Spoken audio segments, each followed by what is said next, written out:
नमस्ते जी, नमस्ते। बताइए कि आप लोग कैसे हैं। मैं आशा करता हूं कि आप लोग अच्छे होंगे और अच्छे से अपने स्टडी में लगेंगे। आइए आज हम लोग जो भूगोल का जो चैप्टर नंबर 1 है, भारत संसाधन एवं उपयोग है ना, उसका आज हम लोग सब्जेक्टिव क्वेश्चन एवं आंसर को करने वाले हैं। ठीक है, क्या करने वाले हैं आज हम लोग सब्जेक्टिव क्वेश्चन आंसर को करने वाले हैं। तो आइए हम लोग बारी बारी से सभी प्रश्नों को देखने की प्रयास करते हैं। ठीक है, देखिए जिसमें हमारा जो पहला प्रश्न होगा वो होगा संसाधन को परिभाषित कीजिए। क्या है? संसाधन को परिभाषित कीजिए। तो आप बताइए कि आपके अनुसार संसाधन की परिभाषा क्या होनी चाहिए। तो हम लोग जो पढ़े थे कि हमारे उपयोग में जितने भी वस्तुएं आती हैं ना, क्या हमारे उपयोग में जितने भी वस्तुएं आती हैं, सभी वस्तुएं क्या हैं? तो सभी वस्तुएं संसाधन कहलाती है। जैसे कुर्सी हो गया, पेन हो गया, कलम हो गया आदि। ठीक है, तो लिखा गया है हमारे उपयोग में आने वाली सभी वस्तुएं संसाधन कहलाती है। क्या है? हमारे उपयोग में आने वाली जितने भी वस्तुएं, चाहे वो कुर्सी हो, चाहे वो टेबल हो, चाहे वो कलम हो, चाहे कोई गाड़ी हो या कोई भी वस्तु, पृथ्वी की कोई भी वस्तु, सभी हमारे क्या है? तो सभी हमारे संसाधन के रूप का हैं। ठीक है, प्रश्न संख्या 2 में क्या कर रहा है कि पहला कलर को चेंज कर लेते हैं। ठीक है, कह रहा प्रश्न संख्या 2 में कि संभावी एवं संचित को संसाधन में अंतर लिखे। क्या है? संभावित संसाधन तथा संचित को संसाधन में हम लोग क्या करना? अंतर लिखना है। देखिए अंतर लिखने में कुछ नहीं करते हैं, क्या करेंगे? पहले संभावित संसाधन का परिभाषा लिख देंगे और फिर संचित को संसाधन का परिभाषा लिख देंगे, हो गया अंतर। बिल्कुल, पहले लिख देंगे संभावित संसाधन का, फिर लिख देंगे संचित को संसाधन का। ठीक है, अंतर लिख देंगे, वह हमारा क्या हो जाएगा? तो वही हमारा हो जाएगा, परिभाषा लिख देंगे, वही हमारा क्या होगा? तो अंतर हो जाएगा। ठीक है, तो आइए उनको भी देख ले कि क्या होता है। तो लिखा गया है कि ऐसे संसाधन जो किसी विशेष क्षेत्र में मौजूद हो तथा जिसे उपयोग होने की संभावना हो, संभावित संसाधन कहलाता है। संभावित संसाधन क्या है? कि ऐसे संसाधन जो किसी विशेष क्षेत्र में मौजूद हो, ठीक है, तथा जिसे उपयोग में लाने की संभावना हो, उसे संभावित संसाधन कहते हैं। हम लोग क्या की ये संभावित संसाधन का डिफिनीशन लिख दिए। अब हम लोग क्या करेंगे, इसी में जोड़ करके संचित को संसाधन का डिफिनीशन लिख देंगे, हमारा हो जाएगा संभावित एवं संचित को संसाधन में अंतर। बिल्कुल इसी तरह से लिख देंगे, कुछ भी नहीं करना है। ठीक है, आइए उनको भी देख लेते हैं। तो क्या लिखेंगे, एक मिनट रुकिए। ठीक है, हाँ इसे कर लिए। क्या लिखेंगे? अब लिखेंगे हम, तो अब लिखेंगे कि कहाँ थे? संभावित संसाधन कहते हैं। देखेंगे तथा वे संसाधन जिनका उपयोग होने की संभावना हो लेकिन उनका वर्तमान उपयोग आरंभ नहीं हुआ हो, उसे संचित को संसाधन कहते हैं। अब एक संचित को संसाधन कैसे हैं? ठीक है, क्या है? संचित को संसाधन क्या है? तो ऐसे संसाधन जो किसी जिसे उपयोग में लाने की संभावना हो लेकिन वर्तमान समय में उनका उपयोग नहीं किया जाता है, उसे संचित को संसाधन कहते हैं। मैं आशा करता हूँ कि आप लोग संभावित संसाधन तो संचित को संसाधन का डेफिनेशन समझ गए होंगे। आप पहले इसका एक स्क्रीनशॉट ले लीजिए। ठीक है, मैं आशा करता हूँ कि आप लोग क्या करेंगे, इसका एक स्क्रीनशॉट भी ले लिए होंगे। आप चलते हैं पेज नंबर 2 में। देखिए पेज नंबर 2 में जो हमारा प्रश्न है वह है प्रश्न संख्या 3। क्या है? प्रश्न संख्या 3 है। ठीक है, क्या प्रश्न संख्या क्या रहा है कि संसाधन संरक्षण की उपयोगिता को लिखे। क्या कह रहा है कि संसाधन की संरक्षण की उपयोगिता के लिखे। तो क्या लिखेंगे? तो क्या पढ़ते जो देखिए हम लोग इसमें क्या लिखेंगे, लिखेंगे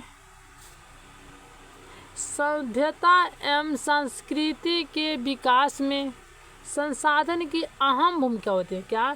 जो सभ्यता हमारा है और जो संस्कृति है, रीति रिवाज है, उनमें क्या होता है, उनके विकास करने में जो संसाधन है ना, हमारा अहम भूमिका, बहुत अच्छी भूमिका होती है। किंतु संसाधन के अविवेकपूर्ण उपयोग से, अविवेकपूर्ण देखिए कहने का मतलब हुआ, हमारा अविवेकपूर्ण कहने का मतलब हुआ कि अच्छे ढंग से नहीं उपयोग करना। जैसे जल का उपयोग करें तो जल को मान चलिए हमको ब्रश करना है, ठीक है, तो ब्रश करने के लिए कितना खूब लेगा? तो 100 से 150 ग्राम पानी लेगा। हम एक बाल्टी पानी ले करके क्या करें, जियान करें, वेस्ट करें, तो हमारा क्या होगा? अविवेकपूर्ण उपयोग हो गया। ठीक है, अविवेकपूर्ण उपयोग से विभिन्न प्रकार के सामाजिक, आर्थिक एवं पर्यावरणीय समस्याओं को जन्म देती है। इस इस समस्याओं के समाधान हेतु संसाधन संरक्षण आवश्यक है।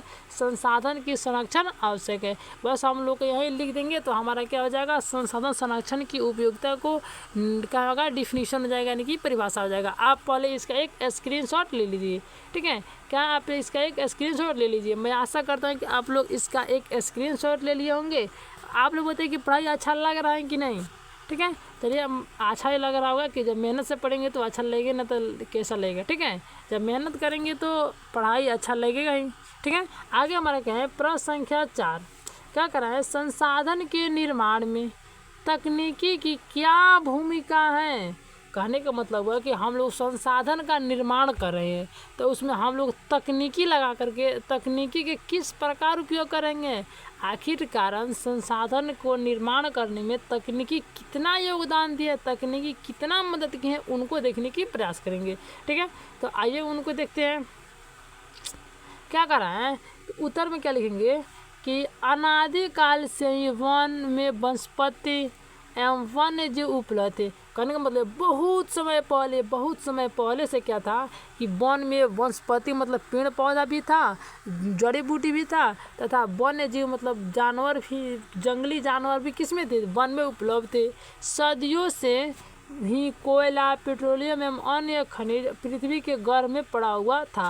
और हुआ क्या था कि बहुत पहले से, बहुत ढेर दिन बाद, बहुत पुरानी समय से ही क्या हुआ था कि पृथ्वी के अंदर कोयला था, पेट्रोलियम था, उसके बाद खनिज था, क्या था, उसमें पृथ्वी के गर्भ में पड़ा हुआ था। लेकिन मानव ने तकनीकी का उपयोग कर सभी वस्तुओं का संसाधन बनाया। अब मानव ने क्या किया, अपना तकनीकी लगाया, अपने विचार लगाया, अपने वैज्ञानिक तरीका लगाया, और जो वस्तु जो प्राकृतिक में पड़ा हुआ था, जंगल में पड़ा हुआ था, जो भूमि गर्भ में पड़ा हुआ था, उन सभी का क्या अपने उपयोग में लाने लगा, ठीक है। यही हमारा है कि तकनीकी जो हमारा है ना, तो क्या करती है, तो संसाधन के विकास में योगदान देती हैं, ठीक है। आगे चलते हैं प्रश्न संख्या 5 की तरफ। 5 में प्रश्न हमारा क्या कर रहा है कि, ठीक है, क्या कर रहा है, 5 नंबर प्रश्न ये हो गया। 1 मिनट, 5 नंबर प्रश्न देखिए। 5 नंबर प्रश्न क्या कहता है उनको देख लेते हैं। तो क्या कर रहा है, 5 नंबर जो हमारा प्रश्न कह रहा है ना कि क्योटो सम्मेलन का मुख्य उद्देश्य क्या था। आखिरकार जापान के क्या था, जापान के क्योटो शहर में जो क्योटो सम्मेलन 1997 में हुआ था, उनका मुख्य उद्देश्य क्या था, इस बात को हम लोग क्या करेंगे, चर्चा करेंगे। तो लिखा गया है, क्योटो सम्मेलन 1997 में जापान के क्योटो शहर में आयोजित किया गया। कहाँ, क्योटो सम्मेलन जो था 1997 में जापान के क्योटो शहर में इसका आयोजन किया गया।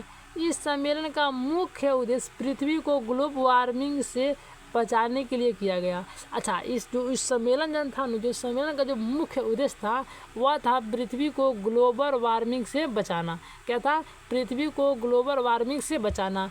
जिम्मेदार ग्रीन हाउस गैस का उपयोग करना था, जो जिम्मेदार ग्रीन हाउस गैस था उनका उपयोग करना था। क्या था, उनका उपयोग कर रहा था। आप लोग फिर से इसका एक स्क्रीनशॉट लीजिए। आप मेरे चैनल पर नए तो चैनल को सब्सक्राइब भी कर लेना। क्या करना, पूरी जोश के साथ आइए, अपने क्लास को अपने टेलीग्राम ग्रुप हो, स्टेटस पर लगा लीजिए, या चैनल ग्रुप हो, हर जगह इस क्लास को शेयर कीजिए, ठीक है। और अपने दोस्तों को भी बुलाइए, और आप चैनल पर नए तो सब्सक्राइब कर लेना। क्या, सब्सक्राइब भी कर लेना, ठीक है। क्या करना, सब्सक्राइब करके और इस सेशन को पसंद कर लेना, यानी कि लाइक भी कर लेना, ठीक। चलिए आगे चलते हैं। आगे क्या है, 6 नंबर प्रश्न क्या है, देखिए 6 नंबर क्या कर रहा है कि प्राकृतिक संसाधन का संरक्षण क्यों आवश्यक है। आखिरकार हम लोग प्राकृतिक संसाधन का उपयोग करते हैं, क्या है, हम लोग तो प्राकृतिक संसाधन का उपयोग करते हैं, तो फिर प्राकृतिक संसाधन को संरक्षण क्यों आवश्यक है। आप लोग पहले बताइए, कुछ सोचिए, कुछ विचारिए, बताइए कि आप लोग प्राकृतिक संसाधन का संरक्षण किस प्रकार कर सकते हैं। आखिरकार हम लोग प्राकृतिक संसाधन का उपयोग कर रहे हैं, तो प्राकृतिक संसाधन की संरक्षण क्यों आवश्यक है, प्राकृतिक संसाधनों को बचाना क्यों आवश्यक है। आप लोग कुछ सोचिए, विचारिए, फिर हम बताएंगे, ठीक है।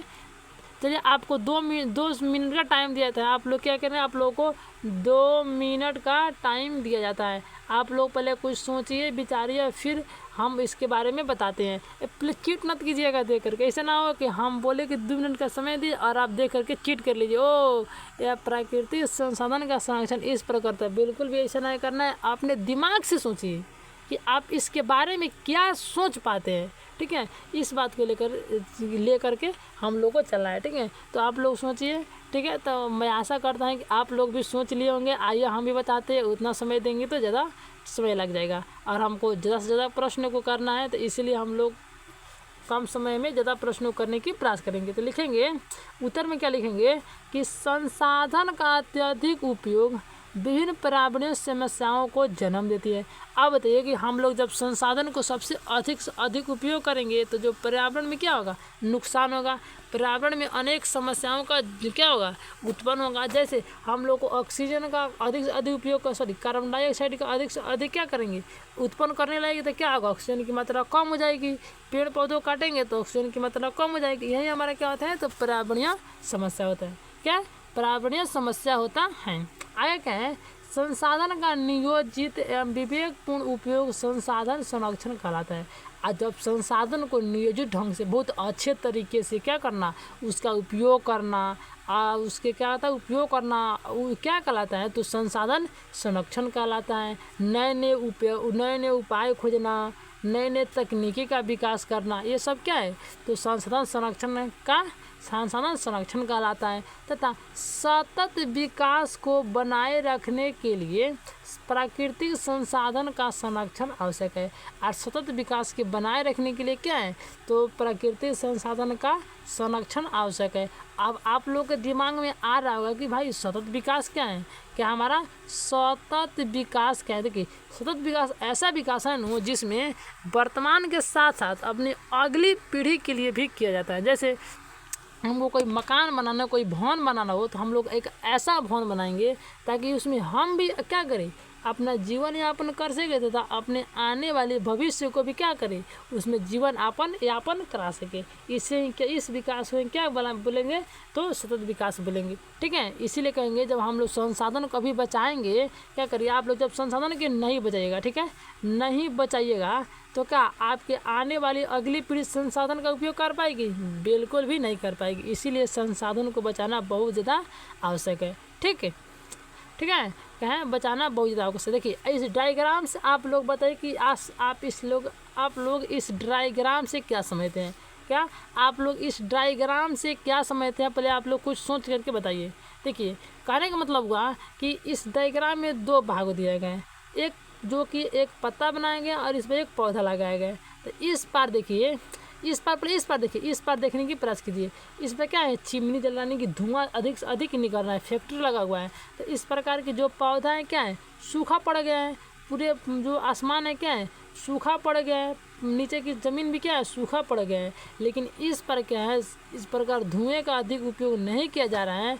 तो इस पर में क्या हुआ है कि जो प्रकृति की सुंदरता है क्या है, बहुत ज़्यादा उत्कृष्ट है, बहुत ज़्यादा अच्छा है। पौधा भी हरा भरा है, मौसम भी जो हमारा आसमान भी हरा भरा है और नीचे की जो धरती है ये भी हरा भरा है। यही कहने का मतलब है कि हम लोग जो संसाधन का उपयोग कर रहे हैं ना, हम लोग को लिमिट में करना चाहिए, निश्चित रूप में संसाधन का उपयोग कर रहे हैं। कि अंधाधुंध कटाई करते जा रहे हैं, पता नहीं कि संसाधन आएगा कहाँ से, ठीक है। आगे देखिए, आगे क्या करते हैं, आगे है कि संसाधन संरक्षण का क्या महत्व है। आखिर कारण हम लोग संसाधन को बचाते हैं, ठीक है, हम लोग संसाधन को बचाते हैं। तो संसाधन को बचाना क्यों आवश्यक है, क्या है कि आखिर आप लोग बताइए कि संसाधन तो बचाते हैं, तो संसाधन को बचाना क्यों आवश्यक है। तो को लोग भैया संसाधन को हम बचाएंगे तो हमारा जो अगला पीढ़ी है उसको भी क्या होगा, उससे फ़ायदा होगा। यदि हम संसाधन को आगे के लिए नहीं बचाएं तो हमारे जो अगली पीढ़ी है उस संसाधन को नहीं मिल पाएगा और वो इसी तरह से मर जाएगा, ठीक से। अब देखिए जल है, तो जल क्या करें कि हम लोग ही सब जल का उपयोग कर ले, तो क्या भविष्य में आने वाली पीढ़ी को क्या होगा, जल मिल पाएगा, नहीं मिल पाएगा। और वो जल की वजह से क्या होगा, मर भी सकता है। इसीलिए कहा गया है कि संसाधन का संरक्षण के क्या महत्व है। तो आइए उनको देखने की प्रयास करें। तो लिखेंगे उत्तर में क्या लिखेंगे कि संसाधन को बिना क्षति पहुंचाए, भविष्य को मध्य नज़र में रखकर संसाधन का विवेकपूर्ण उपयोग करना ही इसे भविष्य करना तथा इसे भविष्य की पीढ़ी को भी ध्यान में रखा जाता है। कहने का मतलब है कि संसाधनों को क्षति नहीं पहुंचाना है, संसाधनों को अच्छे से उपयोग करना है तथा भविष्य के लिए भी बचा कर रखना है। ठीक है, क्या करना है, भविष्य के लिए भी संसाधनों को बचा कर रखना है, जिससे अगली पीढ़ी के भी क्या कर संसाधन का उपयोग कर सके। यही हमारा क्या है, संसाधन संरक्षण का महत्व है। क्या है, संसाधन संरक्षण का महत्व है। आइए पहले आप लोग इसका एक स्क्रीनशॉट ले लीजिए और क्लास को जोरदार शेयर कीजिए। क्या, क्लास को जोरदार शेयर कीजिए अपने टेलीग्राम ग्रुप हो, स्टेटस हो या व्हाट्सएप ग्रुप हो, हर जगह इस क्लास को शेयर कर दीजिए। ठीक है, और अपने दोस्तों को बुलाइए। आगे चलते हैं। आगे क्या है कि हमारा 8 नंबर प्रश्न है और ये हमारा एक अंतिम प्रश्न होगा। ये हमारा ये जो प्रश्न हमारा है ना, यह 5 अंक यानी कि दीर्घ उत्तरीय प्रश्न भी पूछा जाता है, 2 अंक के प्रश्न नहीं पूछा जाता है। ठीक है, तो इनको देख लेते हैं कि ये प्रश्न क्या कह रहा है। तो कह रहा है कि 8 नंबर कह रहा है कि संसाधन के विकास में सतत विकास की अवधारणा की व्याख्या कीजिए। आखिरकार जब संसाधन को विकास करने में सतत विकास ने किस प्रकार योगदान दिए। क्या हम क्या बोले कि संसाधन के विकास में सतत विकास ने किस प्रकार से योगदान दिया, उस बात को हम लोग क्या करना है, हम लोग का चर्चा करना है। ठीक है, क्या करना है, उस बात को लेकर के हम लोग का चर्चा करना है। तो क्या लिखेंगे, उत्तर में लिखेंगे संसाधन मनुष्य के आजीविका का आधार है। आजीविका का मतलब हुआ कि मनुष्य के जितने भी खान पान, रोटी, सब्जी, वस्त्र, आवास जितने भी आते हैं सब क्या है, तो संसाधन से आते हैं। क्या किससे आते हैं, तो सभी संसाधन से आते हैं। आगे है जीवन में संसाधन की गुणवत्ता को बनाए रखने के लिए संसाधन का संरक्षण आवश्यक है। और अपने जीवन में क्या करना, तो मनुष्य के जीवन में संसाधन को लंबे समय तक और अच्छे से उपयोग करना, अच्छे से बनाए रखना, ये क्या कहलाता है, संसाधन संरक्षण कहलाता है। लिखा गया इस प्रकृति के द्वारा, इस संसाधन प्रकृति के द्वारा दिया गया उपहार है। संसाधन क्या है, तो प्रकृति के दिया गया एक बहुत बड़ा उपहार है। क्या है, एक बहुत बड़ा उपहार है। ठीक है, आगे क्या है कि मानव संसाधन के अंधाधुंध उपयोग से विभिन्न समस्याओं को जन्म देती है। अब मानव ने क्या कह रहा है कि जो प्राकृतिक संसाधन है उसका अंधाधुंध उपयोग कर रहा है, लगातार उपयोग कर रहा है और बहुत अधिक से अधिक मात्रा में उपयोग कर रहा है। अब देखिए हम लोग क्या करना है, हमको स्नान करना यानी कि नहाना है, तो हम लोग चाहे तो 1 बाल्टी में भी नहा सकते हैं, लेकिन हम लोग 1 बाल्टी से ना नहा करके 10 बाल्टी पानी से नहाने की प्रयास करते हैं। क्या हुआ, संसाधन को क्या हुआ, दुरुपयोग किया गया। इससे क्या होगा, भविष्य में जो अगली पीढ़ी होगा उसके लिए क्या होगा, जल की कमी महसूस होगी। ठीक है, यही बात को बताया गया है। आगे क्या लिखा गया है, आगे लिखा गया है कि कहाँ पे थे, जन्म देती हैं। आगे कहें संसाधन को विवेकपूर्ण उपयोग से संसाधन संकट में है। क्या, अब संसाधन को क्या कहें, अविवेकपूर्ण उपयोग से, अविवेकपूर्ण करने में यहाँ पर थोड़ा मिस्टेक हुआ है, अविवेकपूर्ण हुआ, क्या होगा, यहाँ पर छूटा हुआ है। अविवेकपूर्ण उपयोग से संसाधन क्या है, संकट में है। हम लोग वही बात बताइए कि संसाधन के अधिक से अधिक उपयोग करने का जो संसाधन क्या है, संकट में है। भूमंडल, ओजोन क्षय, प्रदूषण आदि। कहने का मतलब हुआ कि जब संसाधन जब खतरे में पड़ेगा तो क्या होगा कि भूमंडल मतलब भूमि में क्या होगा, दरारें पड़ जाएंगे, भूमि जो फसलें हैं सूख जाएंगे, सभी पेड़ पौधे सूख जाएंगे। ओजोन का क्षय होने लगेगा, जो ओजोन परत है, ओजोन लेयर है, उसका क्षय होने लगेगा, वह नुकसान होगा, जिससे सूर्य की प्रकाश से किरणें आएगी और मनुष्य को कहती चर्म रोग, मोतियाबिंद आदि से क्या होगी, संकटग्रस्त कर देगी। प्रदूषण की समस्या बढ़ जाएगा। अब प्रदूषण समस्या किस प्रकार बढ़ जाएगा, जब पेड़ पौधे कम होंगे और जो वाहन है अधिक होगी तो फिक्स है कि प्रदूषण की मात्रा बढ़ेगी। अतः पर्यावरण को सुरक्षित रखने के लिए संसाधन की सतत विकास की आवश्यक है, और संसाधन के लिए सतत विकास की आवश्यक है। आप लोग एक इसका स्क्रीनशॉट ले लीजिए और आगे चलते हैं। आगे जो हमारा है चैनल का नाम क्या है, तो चैनल का नाम है टीसा ऑनलाइन क्लास है। या ठीक है, आप लोग इस चैनल पर नए हैं तो चैनल को सब्सक्राइब कर लेना और अपने मित्रों से भी इस चैनल के बारे में बताना कि बोलना कि भाई चलो टीसा ऑनलाइन के पर सर आए हैं जो कि बहुत अच्छे से सिलेबस को पढ़ा रहे हैं और बहुत अच्छे से भाषा में और इजी भाषा से पढ़ा रहे हैं। आइए और अपने मित्रों को बताकर इसका सब्सक्राइब करके और मेरा सपोर्ट कीजिए, ठीक है, ताकि हम भी और मोटिवेट होकर और अगले अच्छे से पढ़ाने की प्रयास करिए। आप मिलते हैं अगले वीडियो में अगले टॉपिक के साथ, तब तक के लिए जय हिंद।